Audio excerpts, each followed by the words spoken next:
और 18 लोगों ने बंगाल पर कब्जा कर लिया।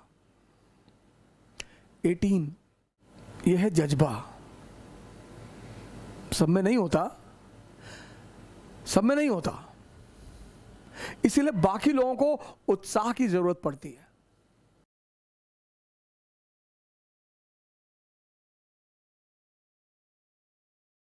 जज्बा आपको किसी भी परिस्थिति से निपटने में सक्षम बनाएगा, किसी भी परिस्थिति।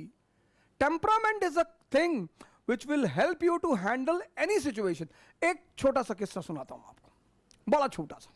बख्तियार खिलजी को लेकर बड़ा हंगामा हुआ। खिलजी बख्तियार जंक्शन है उधर, तो उसको नाम बदलना हुआ कि बख्तियार खिलजी लुटेरा था, नालंदा विश्वविद्यालय उसने लूटा था, तो उस रेलवे स्टेशन का नाम बदल देना चाहिए। बिल्कुल बदल देना चाहिए सर, उस पर बदले ना बदले वो सरकार की बात है। लेकिन उसकी मैं एक कहानी सुनाता हूं बख्तियार खिलजी की। देखिए जज्बा किसको कहते हैं और जज्बा के क्या परिणाम होते हैं। मैं टेम्परामेंट की बात कर रहा हूं। तो मोहम्मद गौरी ने भारत पर हमला किया। 1191 में पहली तराइन की लड़ाई लड़ी और पृथ्वीराज चौहान से हार गया। 1192 में उसने दूसरी तराइन की लड़ाई लड़ी और पृथ्वीराज चौहान को हराया। दिल्ली पर उसका कब्जा, दिल्ली और अजमेर पर। 1194 में आया, चंदावर का युद्ध लड़ा, जयचंद खत्म। और अब तुर्कों का कब्जा गजनी से वाराणसी तक।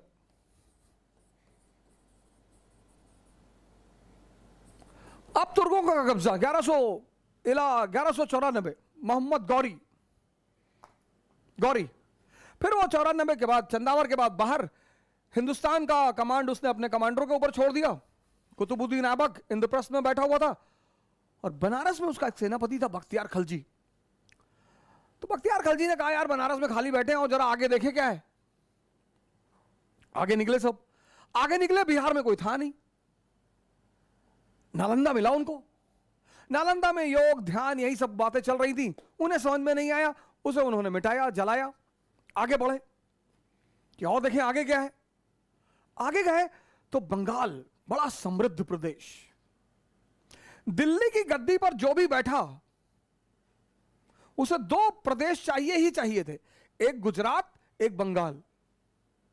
गुजरात कनेक्टेड होता था किससे? पर्शियन गल्फ से। और बंगाल कनेक्ट होता था किससे? इंडो चाइना से। और इंडो चाइना को कहते थे स्वर्ण भूमि, गोल्डन लैंड, क्योंकि वहीं से मसाला, स्पाइसेस और सिल्क बंगाल आता था। और फिर बंगाल से होते हुए उत्तर प्रदेश, बनारस से होते हुए उज्जैन से होते हुए गुजरात, गुजरात से होते हुए अरब, अरब से होते हुए यूरोप। वहां पे एक शासक था लक्ष्मण सेन बंगाल में। जज्बा की कहानी सुनिए, टेम्परामेंट क्या क्या करता है। तो यह मुश्किल से 700-800 लोग थे। बंगाल राज्य, 800 लोग। तो इन लोगों ने एक प्लान बनाया, बख्तियार खिलजी ने एक प्लान बनाया और उस प्लान में सिर्फ 18 लोग शामिल हुए। 18, मैं लिख दे रहा हूं यहां पे, पढ़िएगा, क्रॉस चेक करिएगा इस कहानी को। 18 बख्तियार खिलजी ने प्लान बनाया और उस कहानी में सिर्फ 18 लोग शामिल थे। और प्लान यह था कि 8 लोग घोड़े के व्यापारी बनकर लक्ष्मण सेन के दरबार में जाएंगे। उस समय अरब से व्यापारी आते ही थे, वो कोई नई बात थी नहीं। और 10 लोग दरबार के बाहर खड़े होंगे और दरबार से करीब 5 किलोमीटर की दूरी पर ये 700-800 लोग होंगे। 18, खतरा बड़ा था सर, गेम बड़ा था। 18 लोग, 18। आप कहते हैं ना सर जज्बा का क्या खेल है।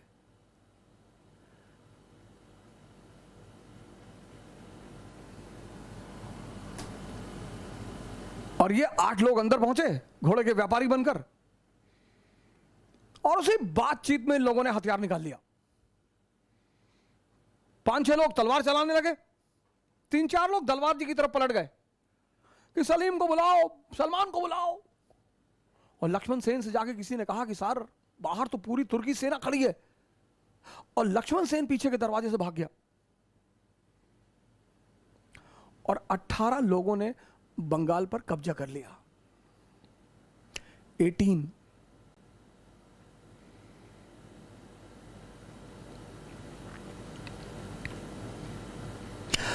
बाद में पता चला पीछे कुछ था ही नहीं।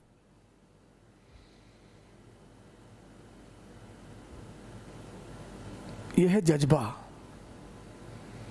सब में नहीं होता, सब में नहीं होता, इसीलिए बाकी लोगों को उत्साह की जरूरत पड़ती है।